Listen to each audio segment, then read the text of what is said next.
왜 미국에까지 가느냐 이거죠. 그럼 예를 들면 뭐 거기 뭐 배터리 공장이 네. 그런 뭐 이해관계가 있는 곳이 네. 미국인데.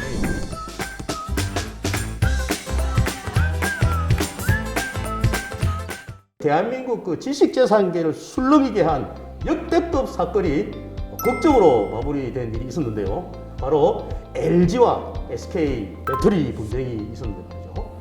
IT 분야를 잘 모르시는 분들도 연일 터지는 그 보도에 한 번쯤은 아마 관심을 가졌을 만한 그런 사건인데 말이죠. LG와 SK의 배터리 분쟁, 그 뒷이야기를 해주실 오늘의 게스트 한 분을 모시고 얘기를 나눠보도록 하겠습니다. 김우균 변호사님, 안녕하세요. 안녕하십니까.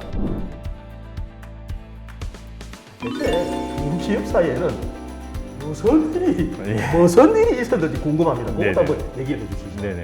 LG와 SK 배터리 소송의 시작은 2017년으로 거슬러 올라갑니다. 2017년부터 19년까지 한 3년간 LG 에너지 솔루션의 직원 상당수가 이직을 한 것인데요. 이들이 이직한 기업이 바로 SK 이노베이션이었습니다. 규모나 이직한 직원들이 다루던 기술이나 심상치 않다고 여긴 LG 측에서 2017년경에 SK 측에 영업비밀 유출 가능성이 높은 인력의 채용 절차를 중단해달라는 요청이 담긴 공문을 SK 측에 발송을 했고요. 2019년 4월 미국 국제무역위원회인 ITC에 LG가 SK를 상대로 영업비밀 침해 소송을 내면서 본격적인 분쟁이 시작된 겁니다. 그렇군요. 이게 특허 침해 소송이 아니고 네. 영업비밀 침해 소송이었군요. 일반적으로 영업비밀 어떤 침해의 어떤 증거를 찾기가 상당히 어려울 것 같다는 생각이 드는데 이번 사건은 어땠습니까? LG 주장에 따르면 네네. 이제 예를 들어서 SK가 면접 과정에서 이직하는 직원에게 네네. LG의 배터리 기술 관련 내용이 담긴 발표 자료를 제시하게 했다든가 지원자가 수행했던 프로젝트를 상세하게 발표하도록 하는 방법으로 영업비밀을 부정 취득했다는 정황들이 확인되었다고 합니다. SK의 영업비밀 침해를 이제 인정을 하고 네. 미국 내 배터리 관련 전 제품에 대해서 물론 일부 품목에 대해서는 유예를 두긴 했습니다만 네네. 10년간의 수입 금지 명령을 내렸습니다.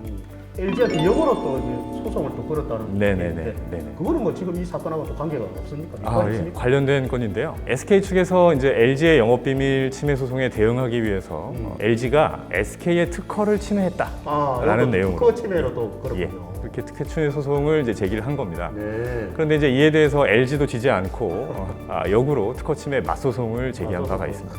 자, 우리 그 구독자분들은 그 영업비밀 침해하고 이 특허권 침해가 뭐가 다른지 네. 상당히 또 궁금해하실 것 같은데요. 그 부분에 대해서도 한번 좀 간단하지만 알기 쉽게 좀 설명 부탁드리겠습니다. 우선 영업비밀은 공개되어 있지 않던 독립된 경제적 가치를 가진 기술상, 경영상의 정보를 그동안 비밀로 관리하여 온 것이다. 이렇게 이제 정의할 수 있는데요. 반면에 특허는 해당 발명을 공개하는 대신에 20년 동안은 배타적인 권리를 부여받는 제도입니다. 네. 권리자 입장에서는 중요한 기술 사상을 영업비밀로 보호할지 공개하는 대신에 20년간은 대외적으로 확실하게 보호받을지 선택할 수 있겠죠. 네. 예.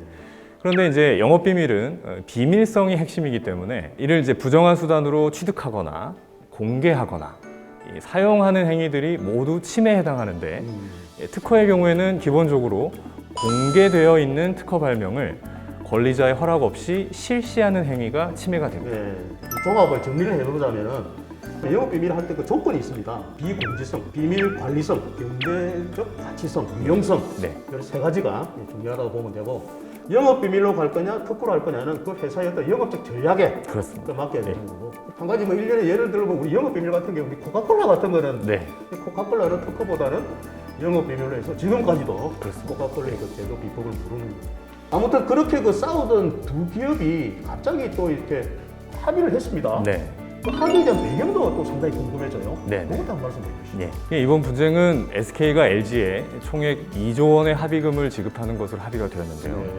역대 영업비밀 사건 합의금 중에서는 최고 금액이라고 합니다. 이렇게 큰 합의금을 지출하면서도 소송을 마무리한 것은 양사가 오랜 분쟁을 겪는 동안 글로벌 전기차 배터리 시장에 경쟁사들이 공격적으로 투자하면서 적극적으로 진출하고 있기 때문인데요. 네. 두 기업 모두 분쟁을 빨리 끝내고 배터리 사업에 기업 역량을 더 집중하는 것이 합리적이라고 판단했기 때문인 것 같습니다. 그렇군요. 예, 그런데 국내비인데 왜 하필 미국에 가서 소송을 벌이냐? 그것도 미국의 ICT라는 네. 소송을 기대하게 되는 건지. 한 세 가지 정도 이유를 들 수 있을 것 같아요. ITC는 미국 행정부 소속의 준사법적 행정기관인데요. 불공정 무역 행위에 대해서 미국 내 수입 금지, 판매 금지 등의 강력한 제재를 부과할 수 있는 기관입니다. 아, 그렇군요. 거대한 미국 시장에 경쟁사가 진출하는 것을 막을 수 있다. 이것이 첫 번째 이유가 될 것 같습니다. 네. 두 번째 이유로는 신속한 권리구제 절차. 아, 절차가 빠르군요. 네, 그렇습니다. ITC의 경우에는 조사 개시부터 최종 판정이 확정되는 데까지 통상 1년 6개월 정도를 보고 있습니다. 네. 이것은 판정이 확정이 되면 바로 제재에 대한 효력이 발생하기 때문에 권리구제 절차로서는 상당히 신속한 편입니다. 판결이 나자마자 바로 제재를 또 가야지. 아, 그렇습니다. 또 뭐 하나 있을까요? 예. 세 번째 이유로는 증거 개시 제도와 비밀 보호 명령 제도를 들 수 있겠습니다. 네.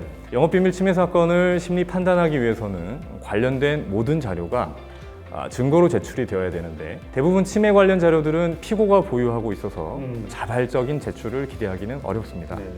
반면에 원고 주장만 믿고 피고가 일단 영업비밀을 침해했다고 전제를 한 뒤에 피고한테 모든 자료들을 제출하도록 강제를 하면 피고 입장에서는 오히려 아무 관련도 없는데 자신의 영업비밀이 유출될 위험이 발생할 수도 있습니다. 이런 점 때문에 ITC에서는 원고와 피고에게 일단 모든 자료들, 관련된 모든 자료들을 제출하도록 하고 대신에 쌍방이 이 자료들은 기업 비밀입니다 네. 라고 지정한 자료들에 대해서는 비밀 보호 명령을 발령을 해서 지정된 사람들만 열람하고 검토할 수 있게끔 이런 제도를 운영을 하고 있습니다. 뭐 두 가지를 볼 수 있겠네요. 첫 네. 번째는 그래 제재를 강화하는 그 제도가 확실하게 돼 있다. 네.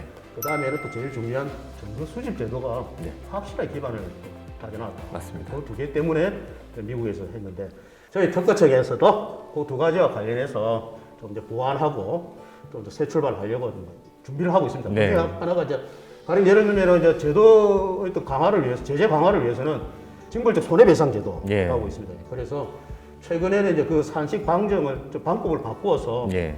최대 3배까지 네. 늘리는 징벌적 손해배상 제도가 있고요. 그다음에는 이제 제일 중요한 게 증거 수집 관련된 네. 건데요. 또 한국형 증거 수집 제도, 한국형 뭐 디스커버리라고 해서 네. 우리나라의 기술 혁신이 더욱 가속화될 수 있도록 초석이 되는 그런 저희 특허청이 되도록 구독자 여러분들 열심히 노력하도록 하겠습니다. 오늘 뭐 흥미진진하고 아주 유익한 얘기를 해주셨는데 미처 못한 말씀 또는 뭐 하고 싶은 말씀이 있으면 마지막으로 한 말씀 부탁드리겠습니다. 기업이 특정한 정보를 영업비밀로 유지 관리하고 있다는 것은 그 정보가 해당 기업의 존속 발전에 있어 매우 핵심적이라는 것을 의미합니다. 이에 우리 부정경쟁 방지법에서도 영업비밀을 중요하게 보호하고 있는데 실제 영업비밀 침해 사건에서는 침해 증거의 확보가 늘 문제가 되고 있습니다. 우리 민사소송 절차에도 문서 제출 명령, 비밀 유지 명령과 같은 제도들이 이미 도입되어 있는데 실무상 이와 같은 제도들이 잘 운영되고 준비하고 계신 한국형 증거 개시 제도도 성공적으로 도입되어서 원고와 피고 모두 영업비밀의 유출 우려 없이 충분한 자료에 기초해서 영업비밀 침해 여부를 가릴 수 있는 제도가 정착 발전되기를 바라봅니다. 참고로 저희 법무법인 유한세종에도 여러 가지 법률 정보들과 여러 가지 판례들을 분석하는 유튜브 채널을 운영하고 있습니다. 언제든지 방문하셔서 좋은 정보를 얻어가셨으면 좋겠습니다. 모든 기업의 모든 지식재산들이 모두 보호되어 보다 안심하고 연구개발에 매진할 수 있는 그날까지 저희 내시 특허청도 언제나 함께 하도록 하겠습니다.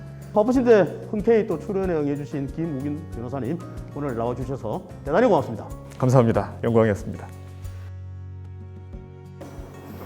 구독, 좋아요